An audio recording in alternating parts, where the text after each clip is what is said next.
Queremos dar la más cordial bienvenida a todos aquellos que ya hoy, en este domingo glorioso, están en la iglesia Jesús 100% Vida en forma presencial en la ciudad autónoma de Buenos Aires, en la República Argentina. Pero también hacemos extensivo este saludo y este abrazo a todos aquellos que nos siguen en todos los países de Latinoamérica, en los Estados Unidos, en Europa, a tanta gente que domingo tras domingo participa en un mismo espíritu con todos nosotros. A todos, muy bienvenidos. Y yo quiero pedirles que me presten un poquito de tiempo, de atención, présteme sus oídos, su mente, su corazón, para que pueda sembrar aquello que Dios ha puesto en mi corazón y que creo que puede bendecir su vida. Yo titulé la palabra de hoy cuando la crisis me supera. Vamos a leer en el Salmo 55. Salmo 55. Vamos a leer desde el versículo 4 hasta el versículo 8 inclusive.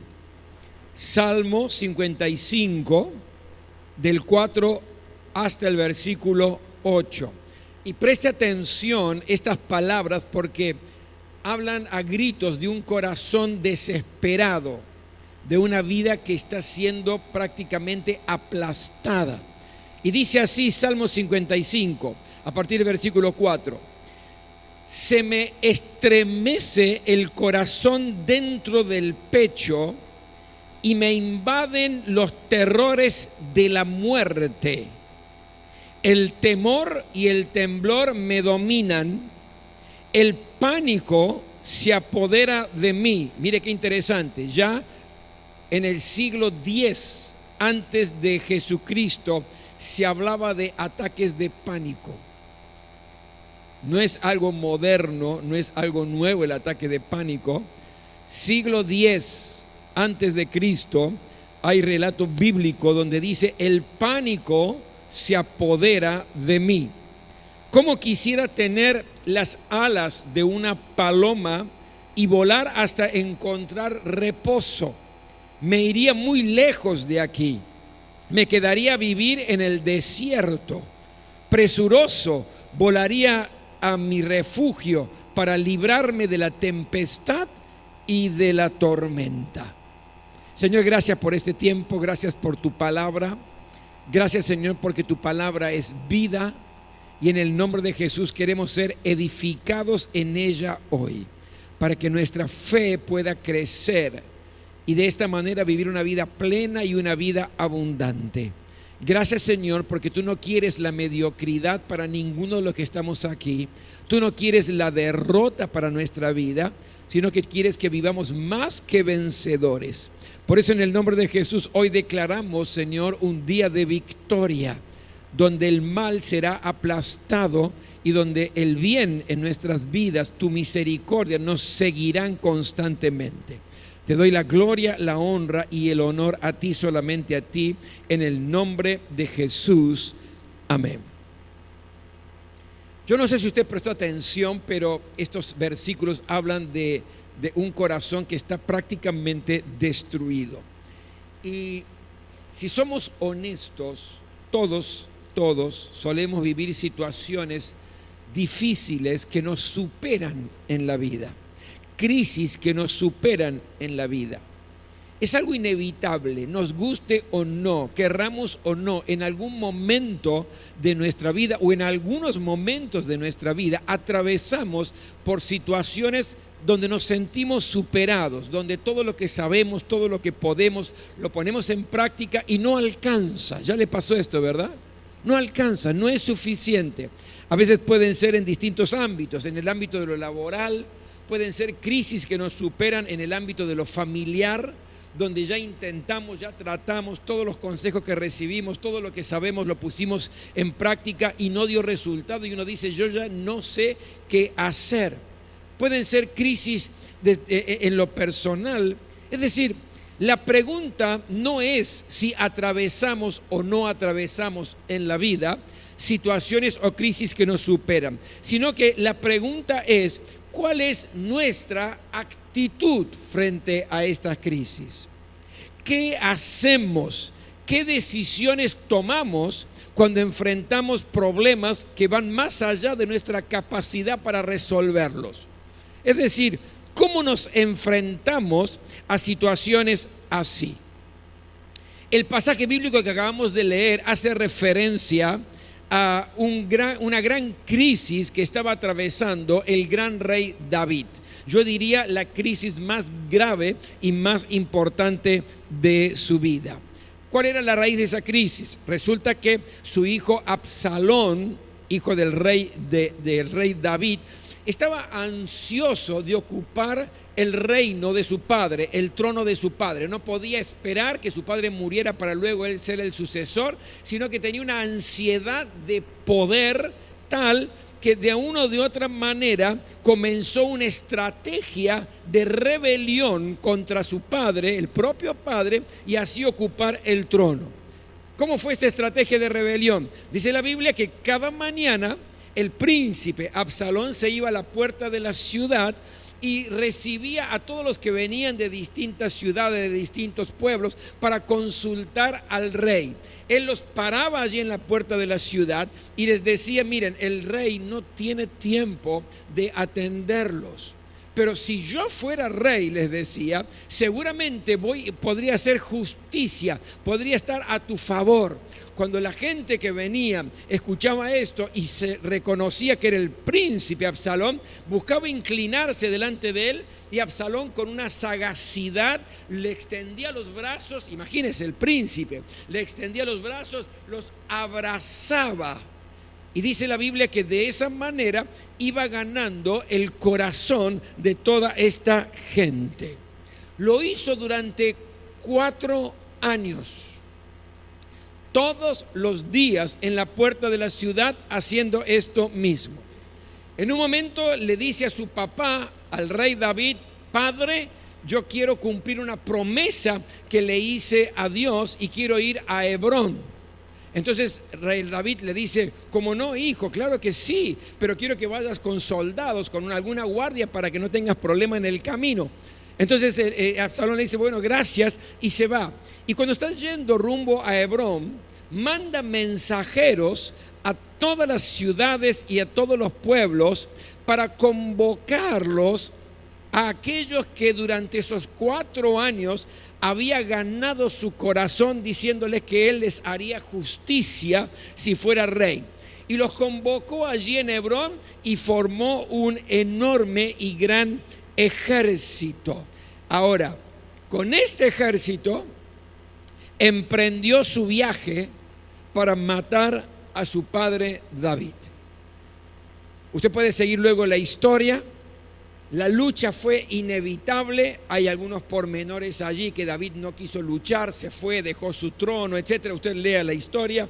Pero lo cierto es que la lucha fue inevitable, y su hijo Absalón, el rebelde, el que lo quiso matar, muere en la batalla. ¿Y qué generó todo esto? Generó que el gran rey David entró en una profunda depresión, en una angustia, entró en pánico, en miedo frente a esta crisis que lo estaba superando. No importa que era rebelde, no importa que lo quería matar, era su propio hijo.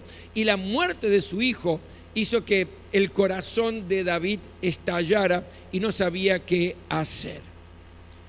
Entonces busca alternativas erradas, equivocadas, para salir de esta angustia, para salir de esta crisis. Y lo hemos leído en el versículo 6, dice, él quería huir de la realidad. Dice: ¿cómo quisiera tener las alas de una paloma y volar hasta encontrar reposo? Me iría muy lejos de aquí, me quedaría a vivir en el desierto. Presuroso volaría a mi refugio. Es decir, haría cualquier cosa para librarme de esta tempestad y de esta tormenta. ¿Qué quería hacer David? Escapar de la realidad. Y yo creo, mis queridos, que hoy en día hay mucha gente, aún cristianos, que buscan alternativas para huir de su realidad. Una realidad triste, una realidad cruel, una crisis que los está superando. crisis que está agobiando el corazón. Y algunos lo hacen a través, por ejemplo, de la bebida, del alcohol. Es una manera de escaparse. En Chile tuve una entrevista en una oportunidad con un hombre que no era cristiano él, que perdió su trabajo, ya era avanzado en edad y perdió su trabajo. Y como perdió el trabajo, comenzó a beber y a emborracharse. Y como bebía y se emborrachaba, no conseguía trabajo. Y porque no conseguía trabajo, seguía bebiendo y se seguía emborrachando. Era una especie de círculo vicioso. Es como ese dicho popular, no sé qué es primero, si el huevo o la gallina. Lo cierto es que se emborrachaba porque no tenía trabajo y como estaba borracho no conseguía trabajo. Al punto tal que en un momento determinado este círculo hizo que se pusiera muy violento y no aguantó su familia, su esposa y sus hijos se fueron de la casa. Gracias a Dios yo tuve la posibilidad de poder presentar el Evangelio de Jesucristo y él allí aceptó a Jesús como el Salvador y el Señor de su vida, y al poco tiempo recibió un informe, en aquel tiempo, un informe que se estaba congregando y que había recuperado a toda su familia. Pero hay gente que utiliza el alcohol y la bebida para escapar de una realidad que lo está superando, que no le trae solución, pero en definitiva lo hace. Otros lo hacen a través de las drogas. Hasta da la sensación que David aquí hablara de esto, porque dice, como quisiera tener las alas de una paloma y volar hasta encontrar reposo. Y cuando viene el tema de las drogas, se habla de un viaje que parte de una realidad cruel, una realidad que no se puede sostener, parte de un problema conflictivo que te está superando, y el tiempo de drogarse es viajar, es como olvidarse, es como que esto no me puede estar pasando, pero luego se regresa. Otros niegan la realidad. Están pasándola mal y tratan de vivir como que ese problema no existe, como que no puede ser que esté, pero tarde o temprano la realidad los enfrenta. No se puede escapar de algo que es real. Lo que le estaba pasando justamente a David, me quedaría vivir en el desierto, como que su hijo iba a estar vivo si él se iba a vivir en el desierto. Otros por allí se aturden con actividades y con compromisos. Siempre están buscando hacer algo, estar ocupados para ni siquiera pensar en el problema que tienen, para no pensar en la situación que están atravesando. Se mantienen ocupados a pesar de la crisis que están atravesando. Yo recuerdo cuando estaba en el seminario, yo era interno en el seminario, y mi habitación era una habitación medio del pueblo, ¿vio? Venían los otros compañeros y terminadas las clases, terminábamos tarde a las 10 de la noche y nos quedábamos allí a tomar mate, a charlar. Y entre todos los compañeros siempre había uno que todos los días se quedaba, era un compañero externo, él no era de interno del seminario, era externo y era casado, un compañero casado. Y lo cierto es que primero no había problema, lo entendíamos como algo natural, pero era el que se iba al último. A veces eran 2, 3 de la mañana y él seguía ahí y se iban yendo unos a otros y quedábamos mi compañero, yo y él hablando y ya no tenía tema para hablar, pero veíamos que se quedaba.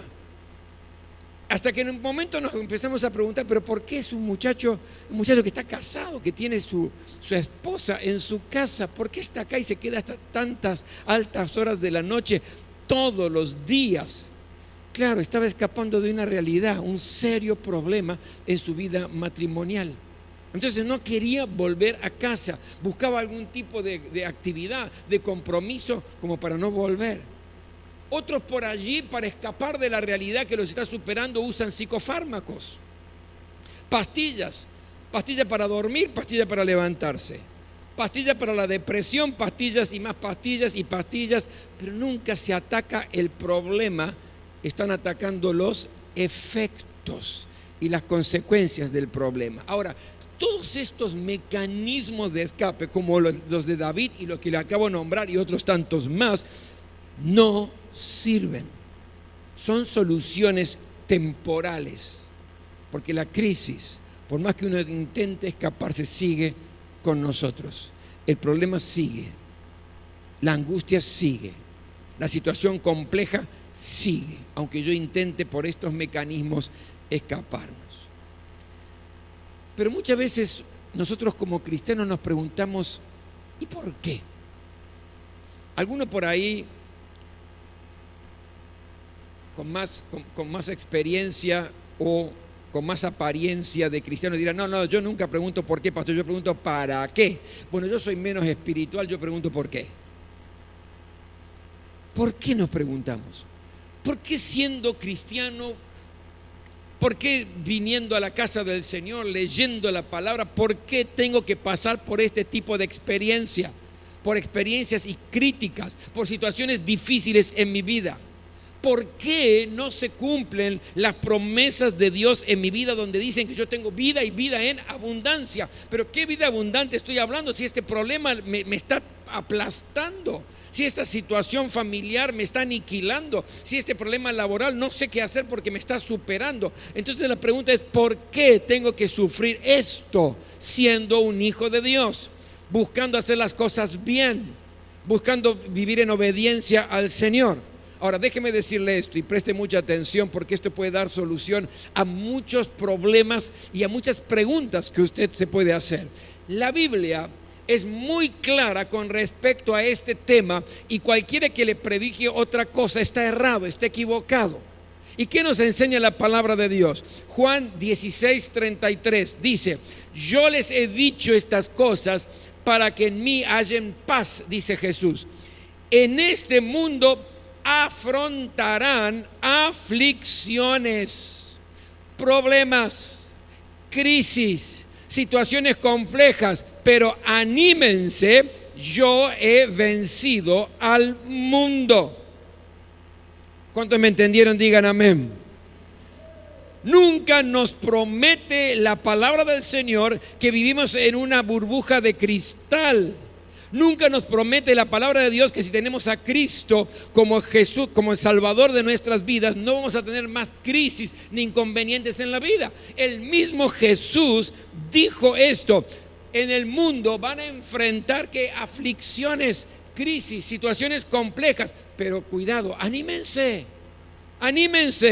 yo vencí al mundo. Fíjese, Romanos 8:35, ¿qué nos enseña? Dice, ¿quién nos podrá separar del amor de Cristo? Y mire este listado: el sufrimiento, o las dificultades, o la persecución, o el hambre, o la falta de ropa, o el peligro, o la muerte violenta. Es decir, está haciendo una lista de cosas graves, de situaciones que absolutamente nos superan. Por lo tanto, cuando usted se pregunta ¿por qué yo tengo que estar pasando por una situación siendo cristiano? La pregunta es ¿por qué no? Si nunca Dios ha prometido que usted no va a tener conflictos. Dios no nos prometió una vida sin problemas o sin crisis. Lo que sí nos prometió es su presencia, es su fuerza, es su poder, es su ayuda en medio de los conflictos más difíciles que nos toque vivir. Fíjese aquí en el Salmo 20, versículos 7 y 8 lo que dice: algunos confían en sus carros de guerra, otros confían en sus caballos, pero nosotros solo confiamos en nuestro Dios. Esa gente tropezará y caerá, pero nosotros nos levantaremos y seguiremos de pie. Aleluya. Esto es Biblia. Esto es lo que nos enseña la palabra. Vamos a atravesar crisis que nos superan, claro que sí, en diferentes ámbitos de nuestra vida, pero la Biblia también dice que frente a todo esto somos más que vencedores por medio de aquel que nos amó. Y sabe, para poder vencer hay que luchar. Hay cristianos que quieren ser vencedores y no luchar. Entonces, ¿a qué vencen? ¿Qué vencen? Por lo tanto, lo primero que quiero dejar claro es que cuando usted se hace la pregunta del por qué, está bien, hágasela, pero sepa que la palabra de Dios no te engaña y que el Señor es totalmente fiel. Y Él nos dice que vamos a tener conflictos, que vamos a tener crisis, pero tranquilos, que somos más que vencedores. No estamos para la derrota, no estamos para ser condenados, no estamos para ser pisoteados, estamos para luchar y vencer en el nombre de Jesús. Amén. Lo segundo que nos preguntamos es: ¿qué tengo que hacer? ¿Qué tengo que hacer? ¿Cuál es la solución que Dios nos propone? ¿Sabe? El mismo David nos da la respuesta en este mismo capítulo 55. Después de que dice lo que dijo, que habla de un corazón que está estallado, un corazón que está envuelto en pánico, en el versículo 22 nos da la respuesta. Él mismo se autorresponde y dice: entrégale tus cargas al Señor y Él te sostendrá. No permitirá que el justo caiga y quede abatido para siempre.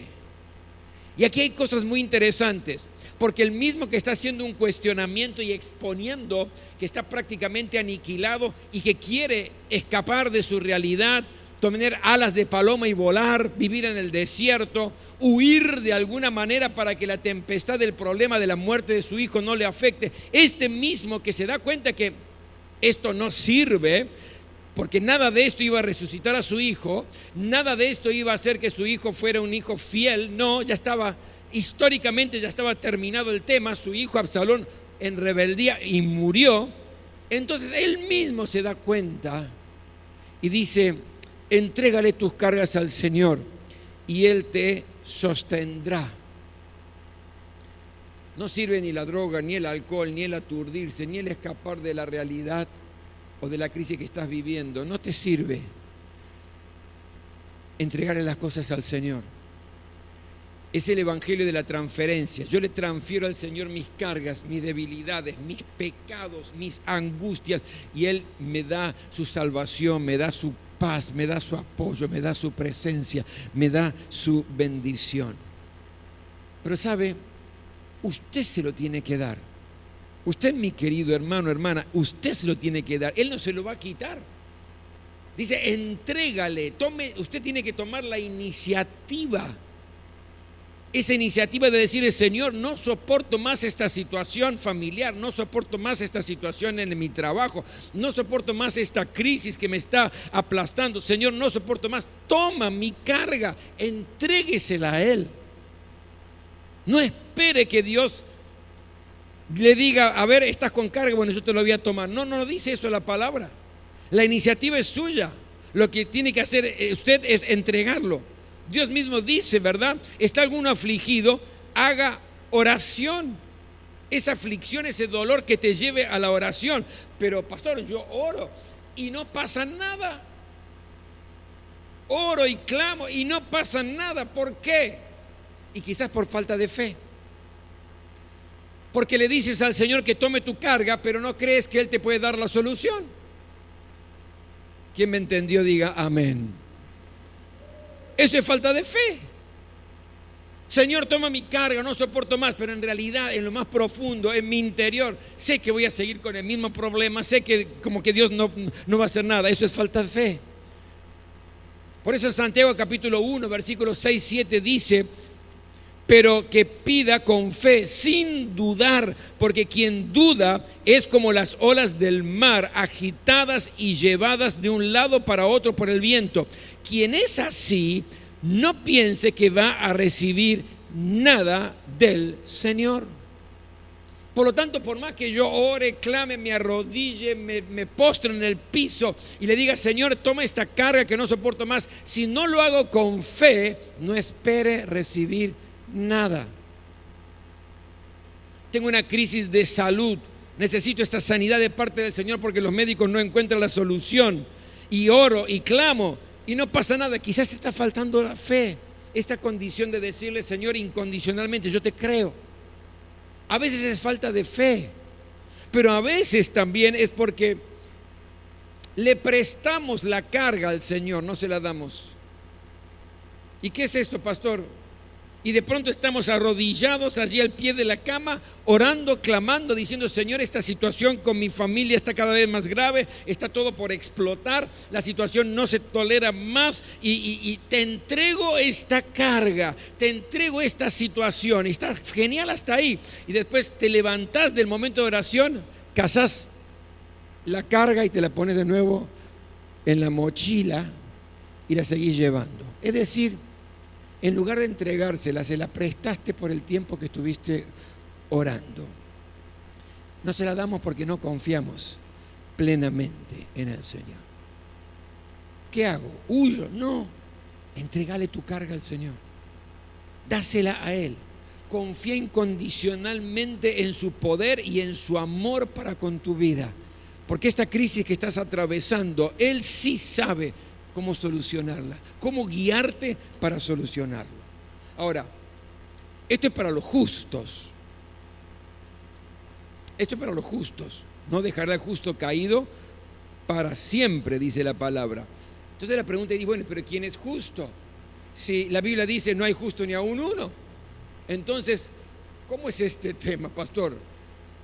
Lo estoy retrucando con la Biblia, porque la Biblia dice que esto es para los justos, pero al mismo tiempo la Biblia dice que no hay justo ni aún uno. Entonces, todo esto es una utopía. No sirve todo lo que está explicando, que sería tan bueno que sea real.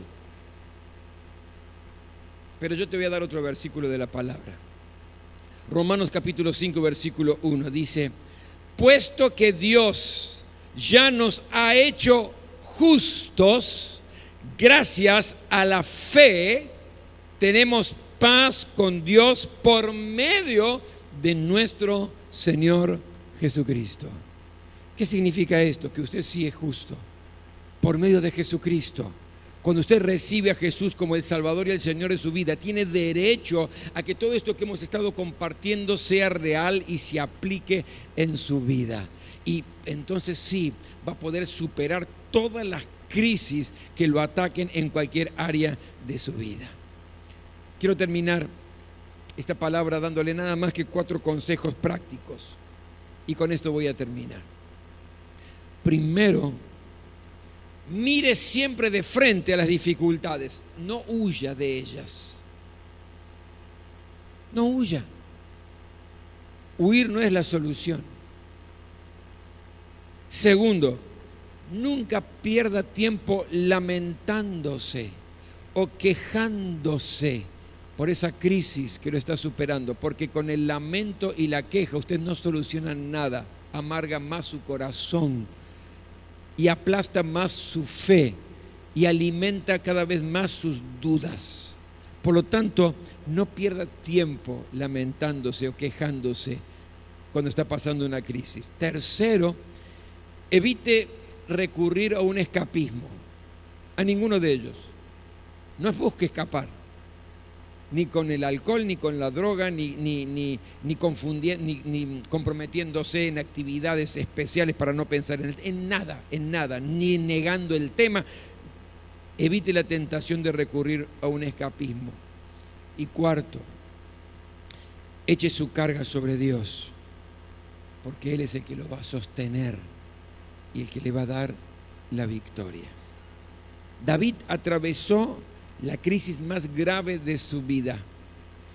Intentó huir de esa realidad, pero luego se dio cuenta que lo mejor que podía hacer era echar su carga sobre el Señor, porque Él lo iba a sustentar y no iba a permanecer caído para siempre. Todo lo contrario, la fortaleza del Señor, la presencia de Dios lo levantó y continuó siendo el más importante rey que tuvo el pueblo de Dios.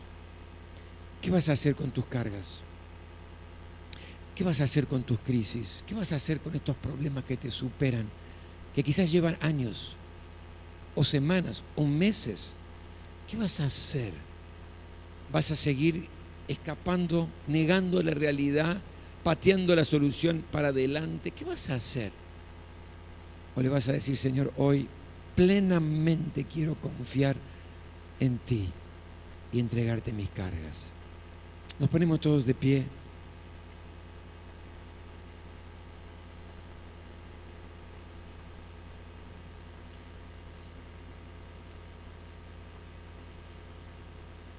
Quiero que en esta hora cierres tus ojos, porque yo sé que hay hermanos y hermanas aquí que están llevando cargas fuertes. Algunos desde hace tiempo ya. Y han intentado de una o de otra manera salir. Pero Dios está revelando que fueron mecanismos de escape, que no trae resultado, que no soluciona el problema. Hasta han orado y han clamado al Señor, pero esa oración no tuvo la fe suficiente como para confiar plenamente en que Dios se iba a hacer cargo. Quiero que cierres tus ojos en esta hora y que abras tu corazón delante de la presencia del Señor.